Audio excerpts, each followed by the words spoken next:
Shalom, jumpa lagi di channel MDC Medan.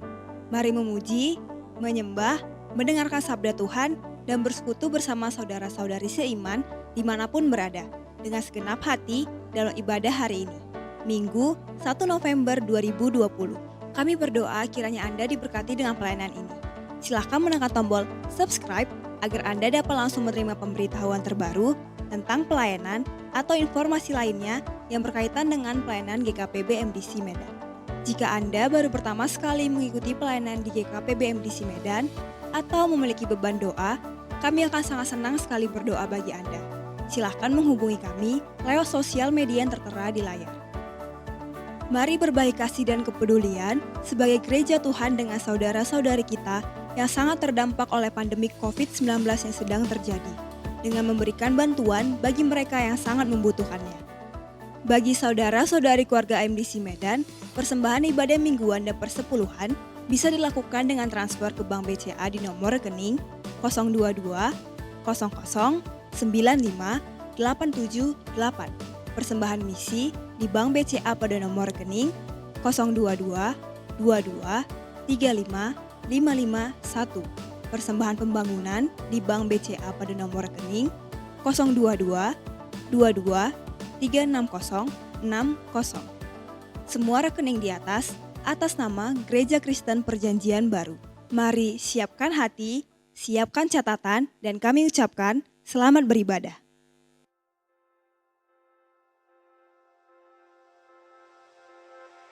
Mazmur 85 ayat 10. Kasih dan kesetiaan akan bertemu, keadilan dan damai sejahtera akan bercium-ciuman.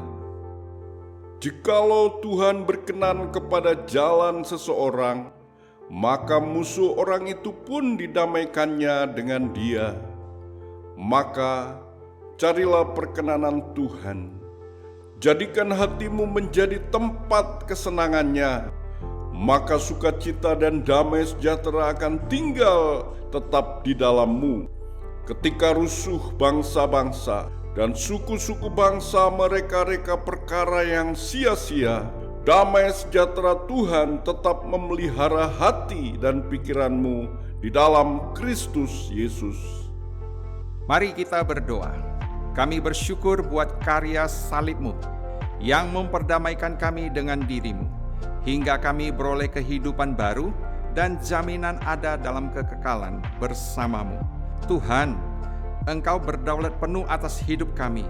Lingkupilah kami senantiasa dengan damai sejahtera-Mu. Kami merindukan pernyataan firman yang meneguhkan bahwa damai itu telah Engkau curahkan. Urapi hamba-Mu yang menyampaikannya dan berkati umat-Mu yang mendengarkannya. Pujian dan sembah yang dinaikkan dalam ibadah ini adalah tahta bagi-Mu. Nyatakanlah kemuliaan-Mu, ya Raja kami. Dalam nama Yesus kami berdoa. Amin.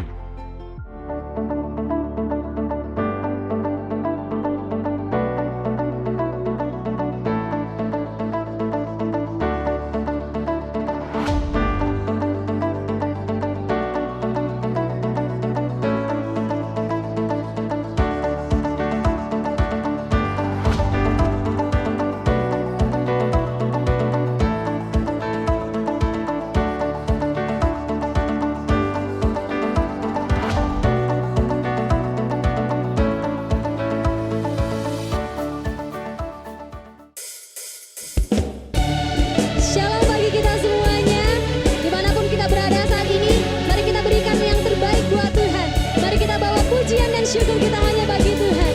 Haleluya Tuhan, haleluya Yesus. Kami datang menyembah-Mu.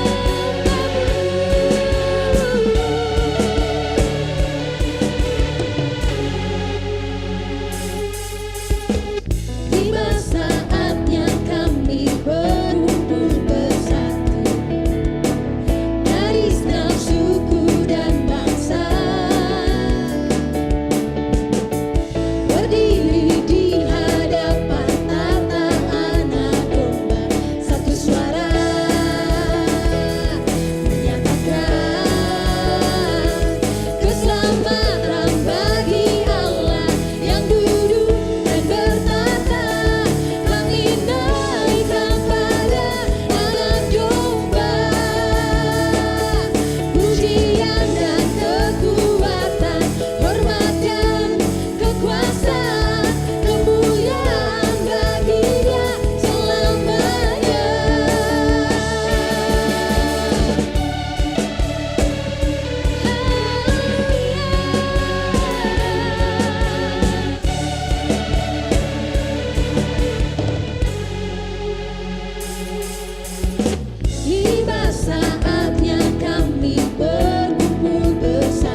hanya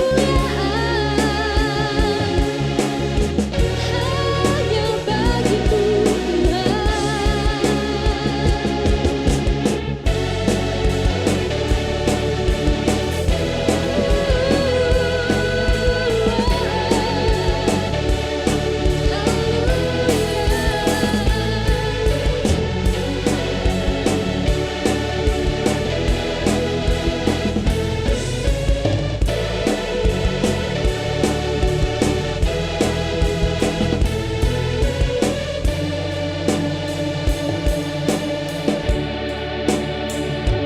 Keselamatan bagi Allah yang duduk dan bertata. Kami naikkan pada anak domba. Pujian dan kekuatan, hormat dan kekuasaan, kemuliaan bagi Dia selamanya. Keselamatan bagi Allah yang duduk dan bertata. Kami naikkan pada anak domba. Pujian dan kekuatan, hormat dan kekuasaan, kemuliaan bagi Dia selamanya. Keselamatan bagi Allah yang duduk dan bertata. Kami naikkan pada anak domba. Pujian dan kekuatan, hormat dan kekuasaan, kemuliaan bagi Dia selamanya. Kemuliaan bagi Dia selamanya. Kemuliaan bagi Dia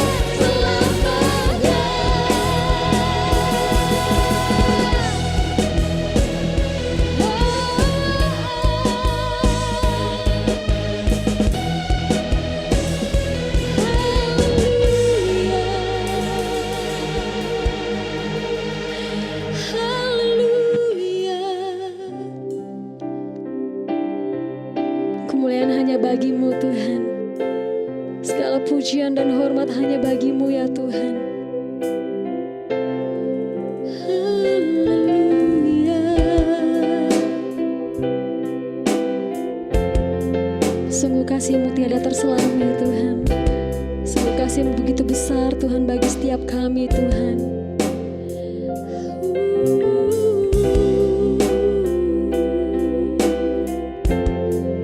Terima kasih Tuhan.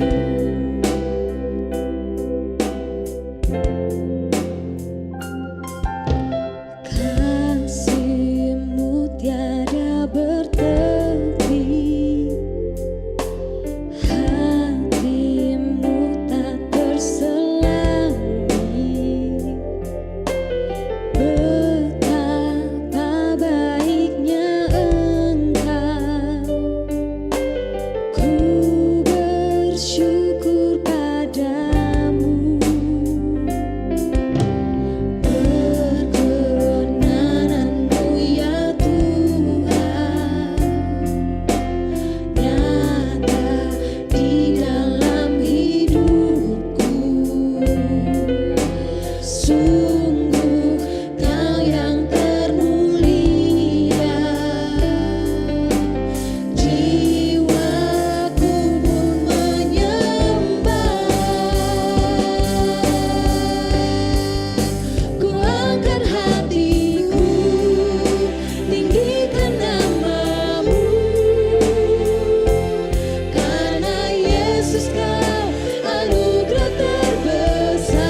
syukurku untuk kemurahan-Mu Tuhan.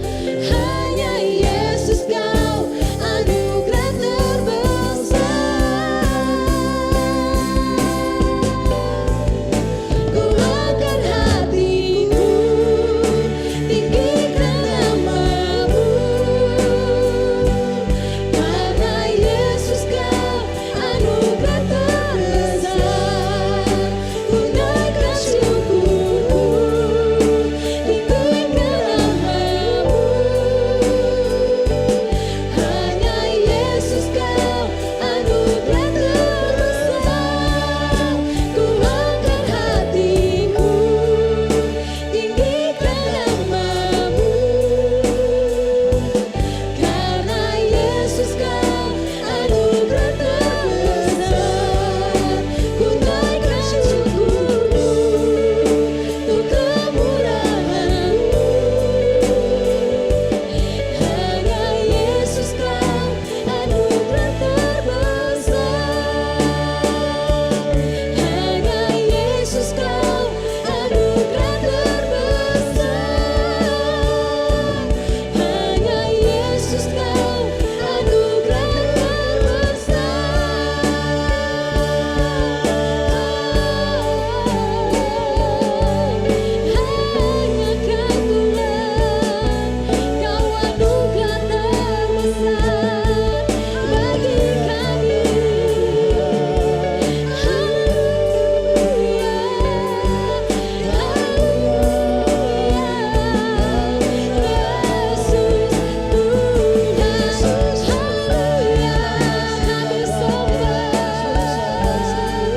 kami tinggikan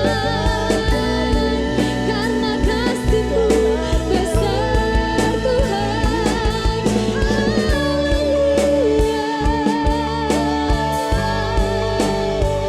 Kau anugerah terbesar di dalam hidup kami. Engkaulah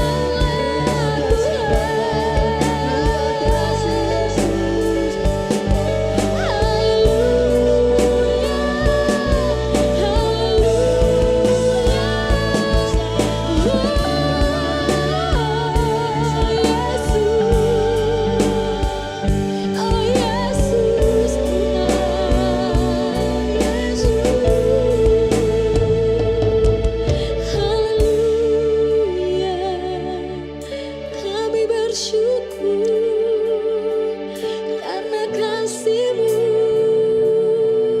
selamatkanku Tuhan.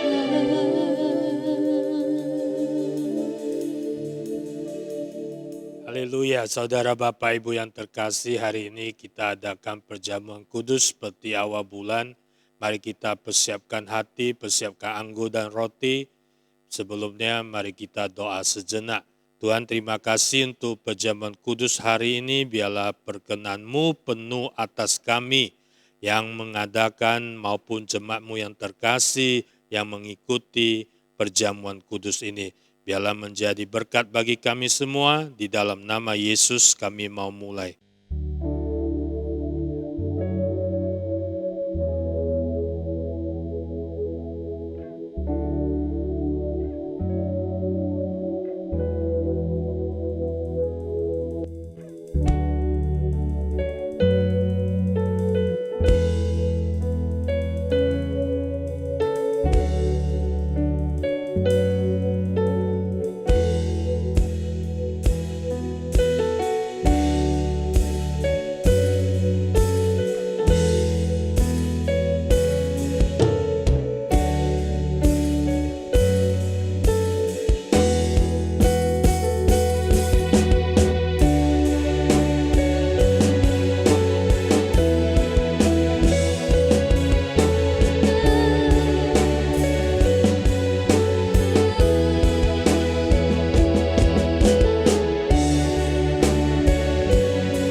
Mari saudara Bapak Ibu yang terkasih, angkat roti dengan tangan kananmu di atas kepala. Sebab apa yang telah kuteruskan kepadamu telah aku terima dari Tuhan, yaitu bahwa Tuhan Yesus pada malam waktu ia diserahkan mengambil roti dan sesudah itu ia mengucap syukur atasnya, ia memecah-mecahkannya dan berkata, inilah tubuhku yang diserahkan bagi kamu, perbuatlah ini menjadi peringatan akan aku. Mari kita makan di dalam nama Yesus.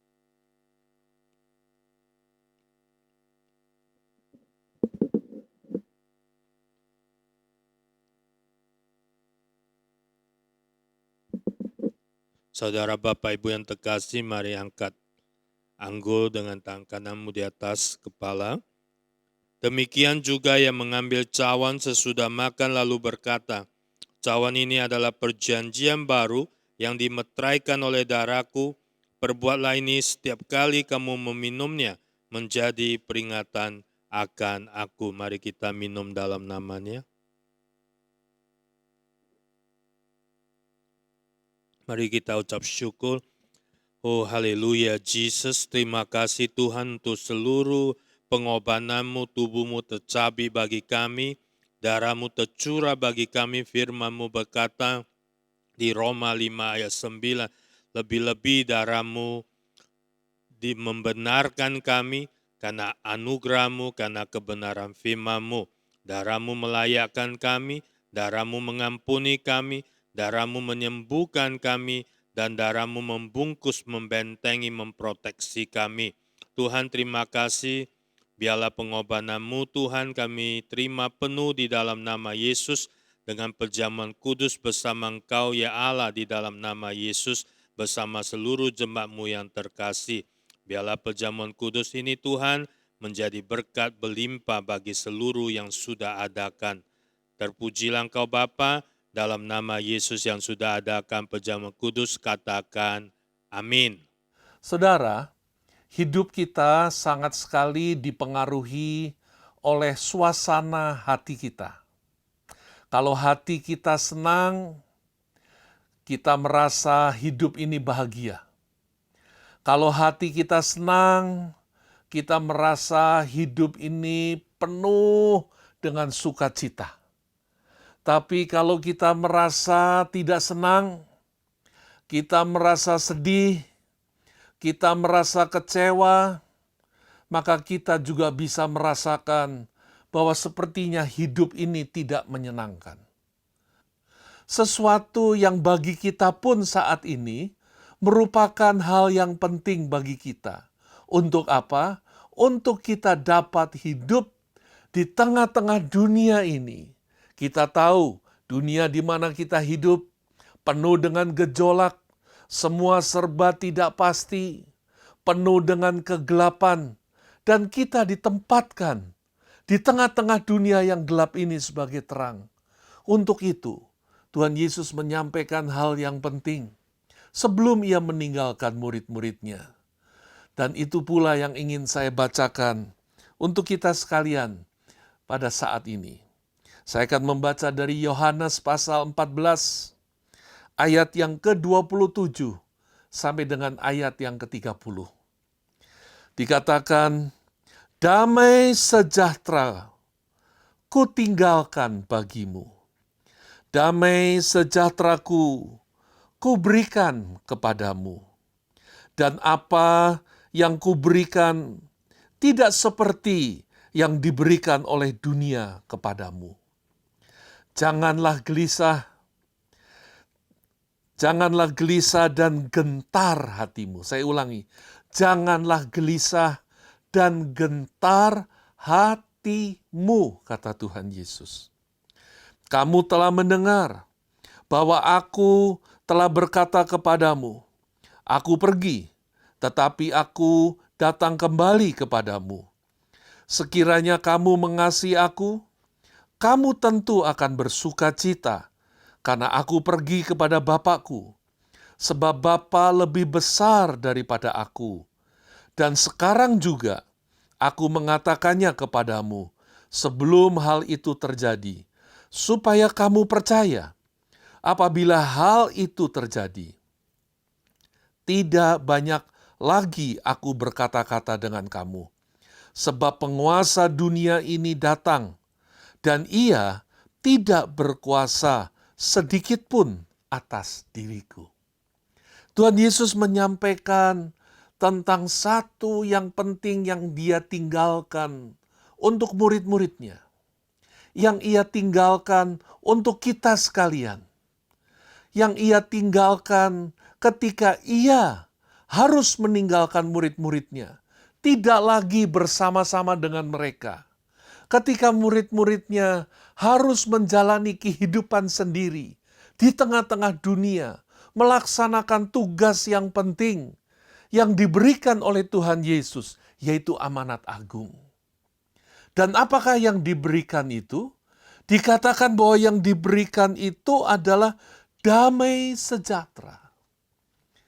Dikatakan damai sejahtera ku tinggalkan bagimu. Dan diulangi lagi, damai sejahtera ku, dijelaskan. Damai sejahtera ku, kata Tuhan Yesus, ku berikan kepadamu. Dan apa yang ku berikan, kata Tuhan Yesus, tidak seperti yang dunia ini berikan kepada kita. Saudara, kita tahu bahwa kita memerlukan rasa di dalam hati kita. Dan rasa yang kita perlukan di dalam hati kita itu adalah apa yang disebut sebagai damai sejahtera, peace, shalom. Tetapi damai yang dimaksud itu adalah damainya Tuhan Yesus. Damai yang tidak seperti yang diberikan oleh dunia ini. Dunia memberikan damai. Damai yang seperti apa? Damai yang berkaitan dengan situasi dan keadaan yang ada di sekitar kita. Kalau mendengar musik yang teduh, yang indah, di tepi danau yang sepi, keadaan sepertinya damai. Apakah itu damai? Belum tentu. Sebab kata damai itu sendiri, kata damai di dalam bahasa Ibrani-nya shalom atau dalam bahasa Yunani-nya eirene, saudara, itu mempunyai dua makna. Makna yang pertama adalah tidak adanya konflik. Keadaan di mana tidak ada konflik. Suami dan istri hidup dalam damai. Karena apa? Nggak ada konflik. Satu dengan yang lain tidak bertengkar, disebut damai. Negara dengan negara tidak bertikai, tidak bertengkar, tidak ribut, disebut negara itu tinggal dalam keadaan damai. Tidak ada gejolak, tidak ada kerusuhan, dikatakan bahwa itu keadaan yang damai. Tapi apakah seperti itu betul damai? Belum tentu. Sebab seringkali kita merasa tidak ada damai, padahal berada di tengah-tengah suasana yang sebetulnya sangat damai. Tidak ada pertikaian, tidak ada peperangan, tidak ada masalah keributan terjadi. Kita sedang menikmati keadaan di tepi danau yang teduh dan sepi atau di puncak gunung yang sejuk dan indah. Tapi keadaan di dalam hati ini bergejolak. Tidak bisa damai. Jadi damai yang kedua itu artinya adalah damai sejahtera Allah. Itu yang disebut oleh Tuhan Yesus sebagai apa? Dikatakan sebagai damaiku, kuberikan kepadamu. Dan yang kuberikan kepadamu tidak seperti yang diberikan oleh dunia ini. Damai yang bagaimana? Damai yang ada di dalam sini. Damai yang seperti apa? Damai yang mampu bahkan mengendalikan seluruh keadaan hidup kita.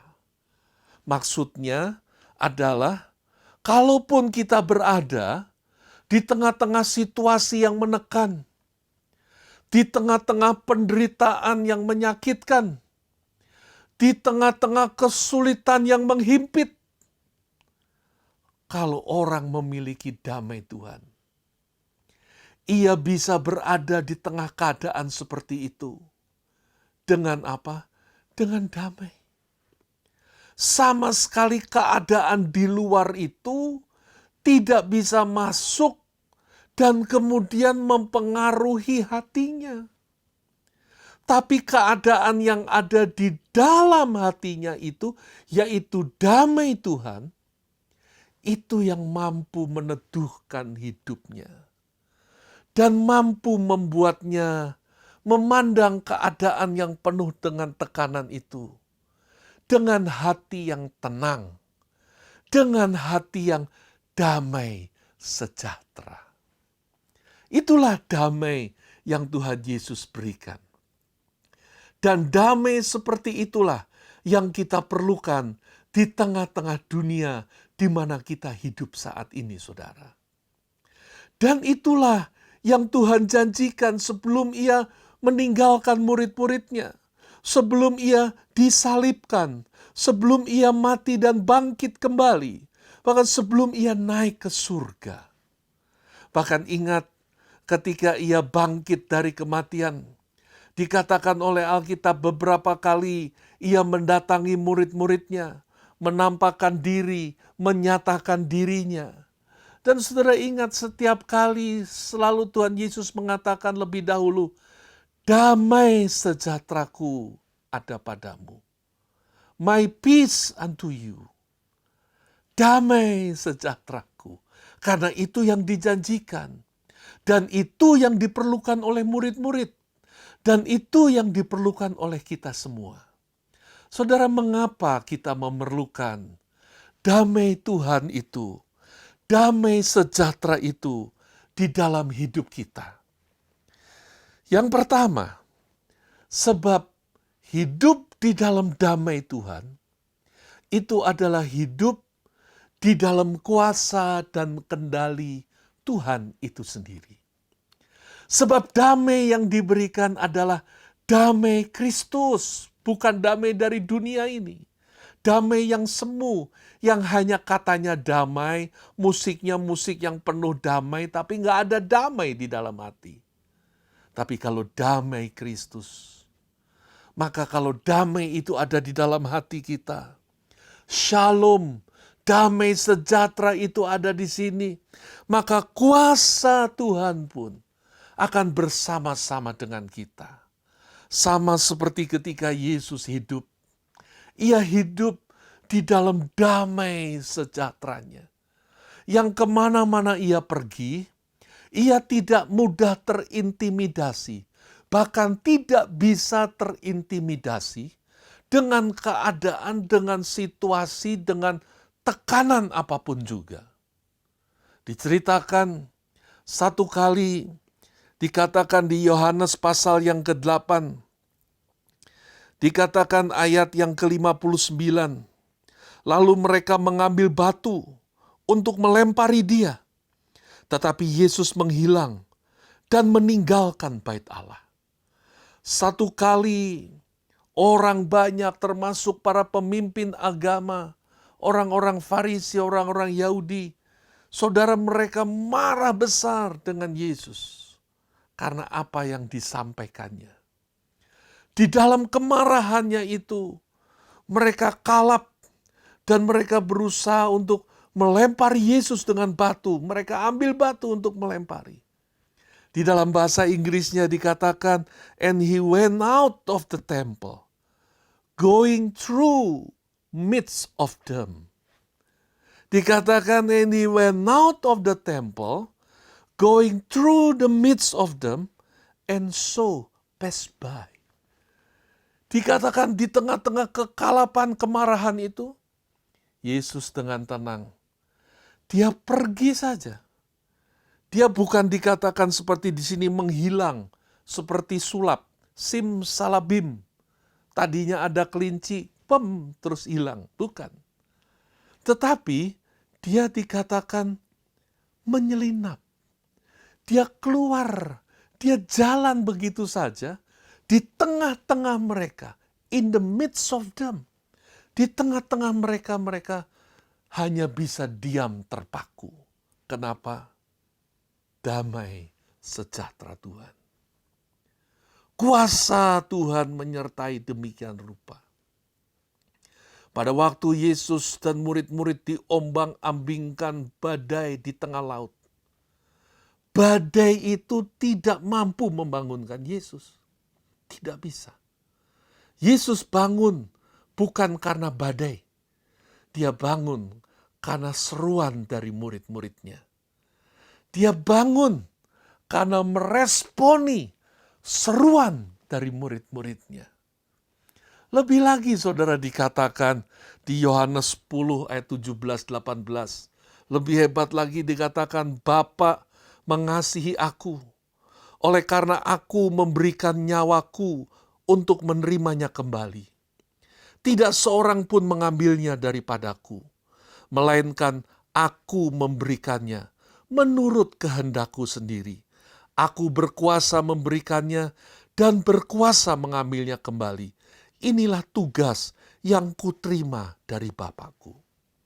Di tengah-tengah keadaan yang paling menekan dalam hidupnya, ketika ia bergumul di taman, saudara, dikatakan di sini, kalau sampai ia bisa diserahkan kepada orang-orang tentara Romawi dan kemudian ditangkap, disalibkan sampai mati, itu bukan karena dia kalah. Dikatakan kalau dia tidak memberikannya, kalau ia tidak mengizinkannya, tidak seorang pun bisa mengambil nyawanya. Luar biasa ya.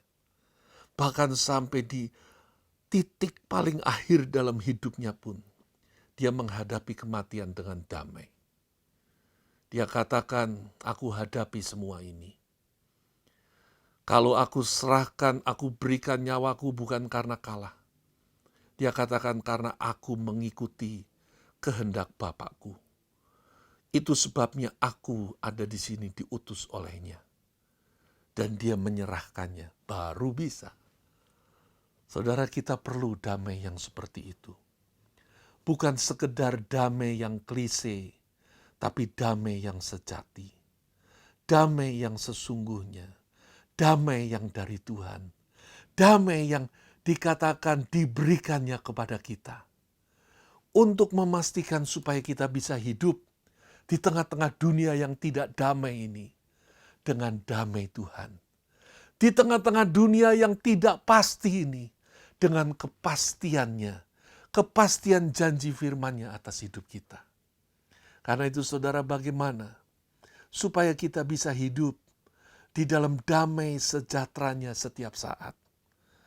Yang pertama, saudara, adalah kita harus selalu bersyukur di dalam apapun keadaan kita pada saat ini. Mengapa demikian? Karena saat kita itu bersyukur kepada Tuhan, kita ini sedang menyambut yang baru yang Tuhan berikan di dalam hidup kita. Saudara, seringkali kita tidak dapat mengucap syukur kalau keadaan berubah. Kita bisa mengucap syukur kalau keadaan itu semua baik. Kalau keadaan itu semua menyenangkan. Kalau bisnis menguntungkan. Kalau persoalan tuntas selesai. Kalau masalah tidak ada lagi. Kalau semua penyakit disembuhkan. Oh, kita bisa bersyukur. Tapi kalau kita sedang berada di tengah-tengah keadaan yang buruk itu semua, bisakah kita bersyukur? Seringkali kita nggak bisa bersyukur. Apalagi kalau kita sudah biasa dengan apa yang ada pada kita, dan sekarang tidak ada. Sama seperti situasi sekarang. Banyak orang mengeluh karena sudah terlalu lama di rumah. Banyak orang yang mengatakan bosan. Banyak anak-anak yang juga mengeluh karena bosan. Belajar di rumah terus-menerus katanya. Bosan.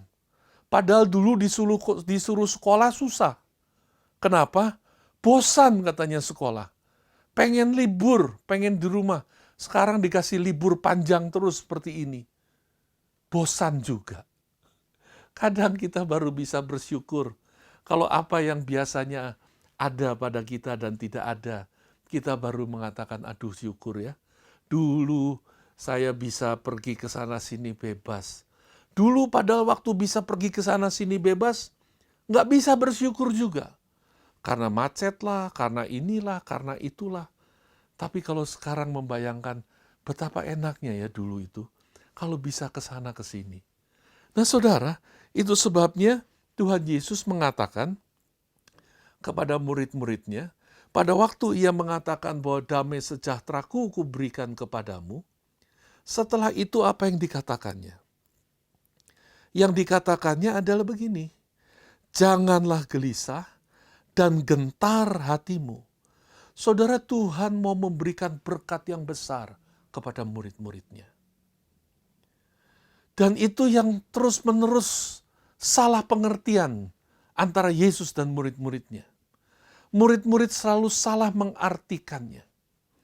Tetapi apa yang Tuhan Yesus berikan itu jauh lebih besar dari apa yang mampu murid-murid Yesus pada waktu itu membayangkannya.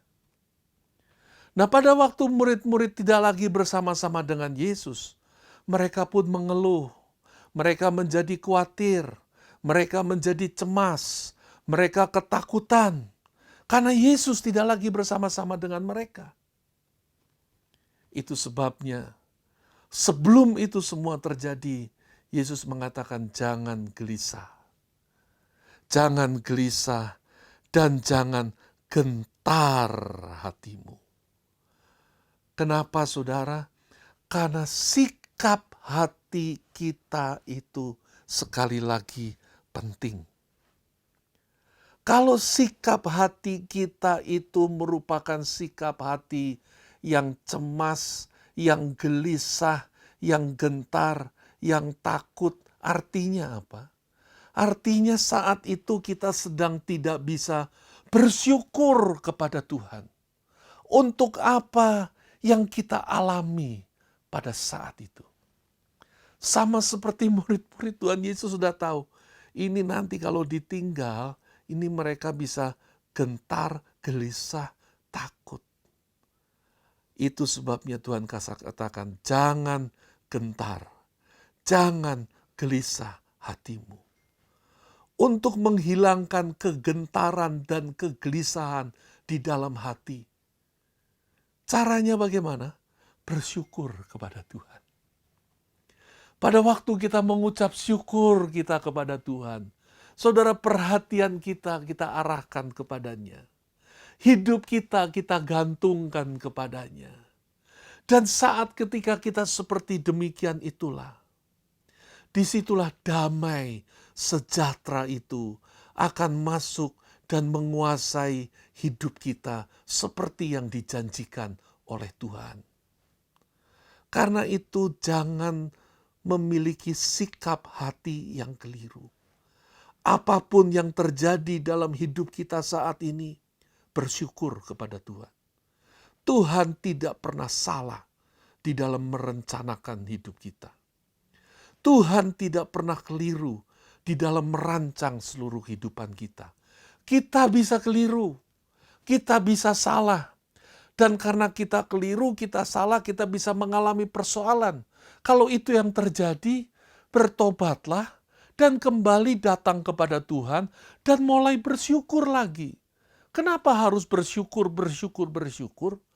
Sebab saudara tahu, Alkitab mengatakan begini, kita itu harus menjadi orang yang terus-menerus itu bersyukur kepada Tuhan. Dikatakan semua yang bernafas, hendaklah apa? Hendaklah memuji Tuhan. Jadi selama kita ini masih bernafas, inilah kesempatan untuk kita terus memuji Tuhan. Untuk kita terus bersyukur kepada Tuhan. Jadi kapan kita melakukannya? Setiap saat.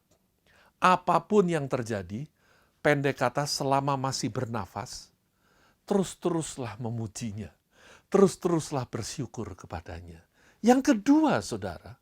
Yang kedua yaitu berhentilah. Berhentilah untuk hidup di dalam berasumsi. Stop living in assumption. Assumption itu apa? Asumsi itu apa? Berasumsi itu artinya apa? Saudara, di dalam terjemahan kata besar, Kamus Besar Bahasa Indonesia, asumsi itu artinya dugaan yang diterima sebagai dasar. Dugaan itu belum tentu benar, tapi sudah diterima sebagai fondasi. Itu asumsi.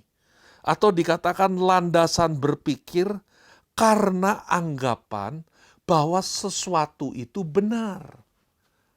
Nah, itulah yang terjadi dengan murid-murid Yesus. Itu sebabnya mereka nggak pernah nyambung terus. Tuhan Yesus bicara apa, mereka mengartikannya selalu yang lain. Tuhan Yesus bicara tentang kerajaan yang kekal, mereka berbicara tentang kerajaan Israel. Bolak-balik nggak nyambung terus, saudara. Kenapa? Mereka mengiring Yesus, mereka mengikut Yesus, tetapi mereka nggak pernah bisa mengerti dengan tepat apa yang sebetulnya dimaksudkan oleh Yesus. Asumsi. Itu sebabnya, saudara, asumsi itu berbahaya. Kenapa? Karena asumsi itu dasarnya bukan kebenaran, tetapi dugaan, anggapan. Dan itu kenapa berbahaya? Sebab itu bisa menjadi dasar keyakinan, kepercayaan seseorang. Contoh misalnya, kita diajar di sekolah itu 2 kali 2, 4, 2 kali 3, 6. Tapi kalau satu saat ada orang yang mengatakan, enggak, kalau menurut saya 2 kali 2 itu 5.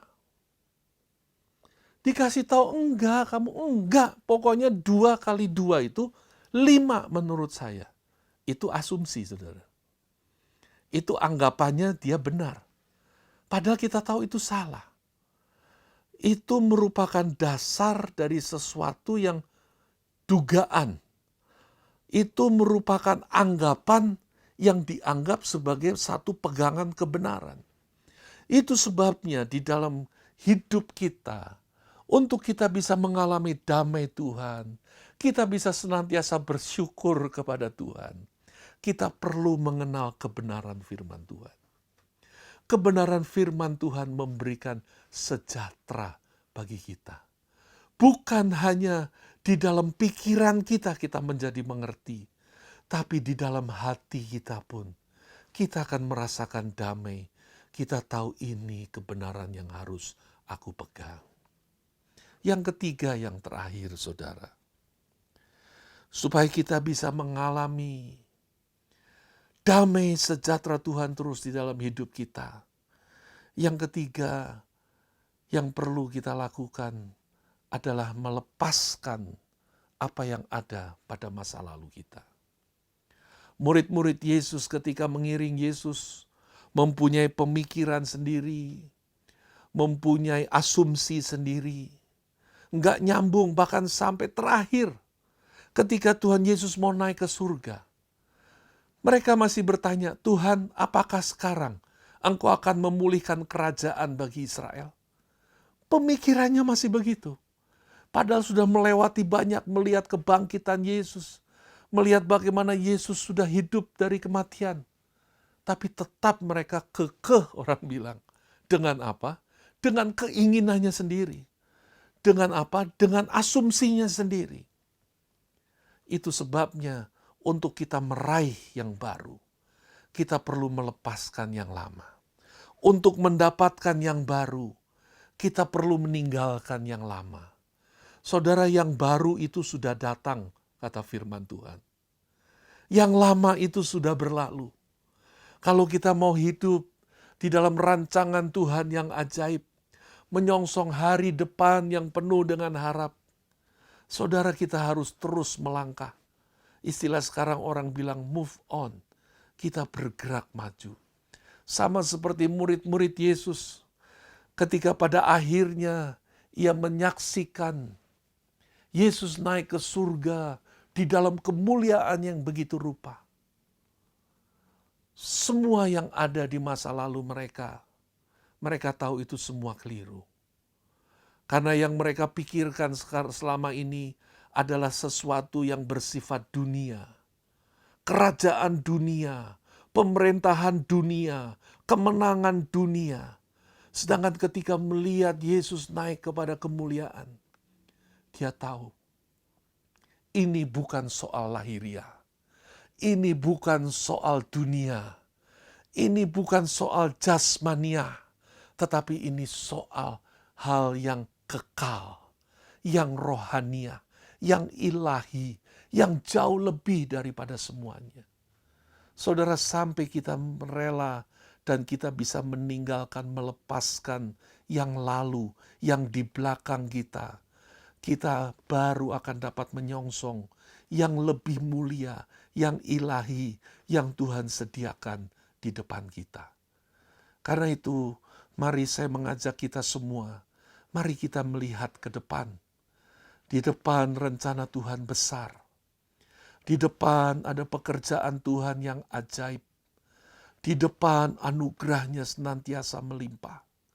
Mari kita terus berjalan bersama-sama.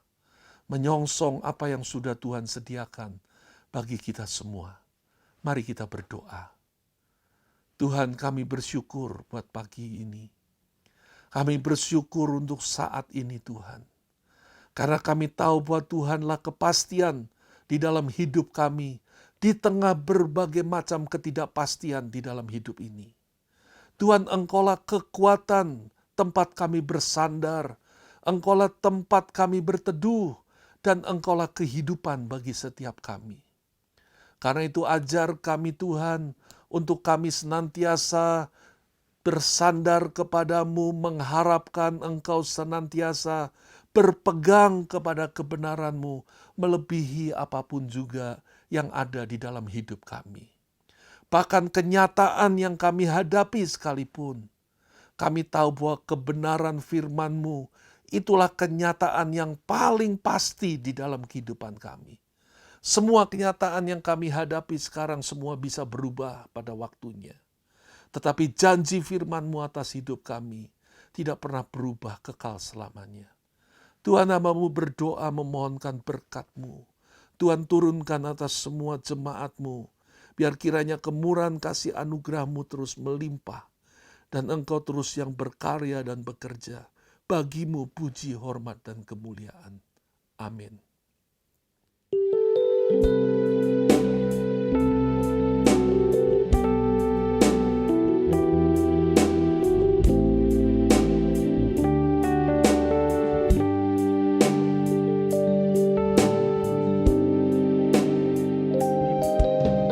Kaulah damai di hatiku, menolong yang setia, pengharapan yang pimpinku, berlutut menyembah.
Mari saudara kekasih, Bapak Ibu kekasih di dalam nama Kristus, mari kita akhiri ibadah hari ini.